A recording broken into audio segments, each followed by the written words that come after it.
Мерзкие поступки. Досмотрите это видео до конца, и вы узнаете, как главный муфтий Таджикистана жестко высказался о талибах.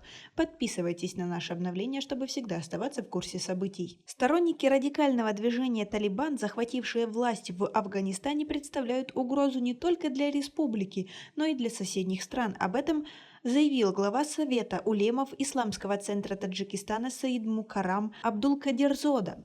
Если взглянуть на прошлое Талибана и его историю за несколько последних дней, можно увидеть, что они представляют серьезную угрозу в будущем, причем как для Афганистана, так и для всех дальних и близких стран, отметил Абдулкадирзода. По его словам, боевики совершают мерзкие поступки, далекие от ислама и сострадания. Радикалам необходим человек, который смог бы их направить и сказать, что по этому поводу говорит шариат, подчеркнул главный муфтий Таджикистана. Паншери, командующий войсками сопротивления, заявил, что сдаваться никто не собирается.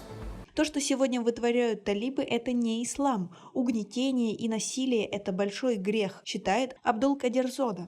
Он указал, что тирания и гнет никогда не приносили государствам стабильности. Такие порядки провоцируют напряженность, приносят горе и бесчестие. По мнению Абдулкадирзоды, только справедливое правительство может быть незыблемым. Напомним, Талибан пришел к власти в Афганистане 15 августа. Боевики начали захват республики одновременно с выводом из стран войск США и НАТО. Лишенные поддержки западных союзников, афганские солдаты не смогли противостоять радикалам.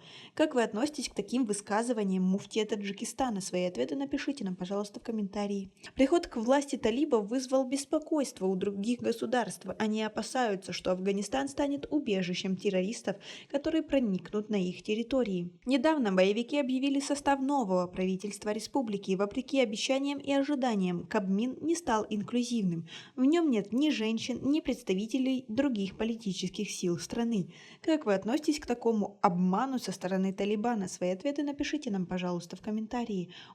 Я уверен, что маджахеды, силы сопротивления и ваши сыновья будут сражаться насмерть, чтобы защитить ваши ценности и честь. Командующий подчеркнул, Паншер был и остается центром сопротивления. Войска укрываются в ущельях и пещерах. Сами талибы сообщают, что ведут переговоры с жителями Паншера, чтобы они вернулись к нормальной жизни. Главная дорога под их контролем, а мелкие ущелья зачищать не собираются. У нас пока на этом все. Оцените наше видео подпиской и лайком. До скорой встречи.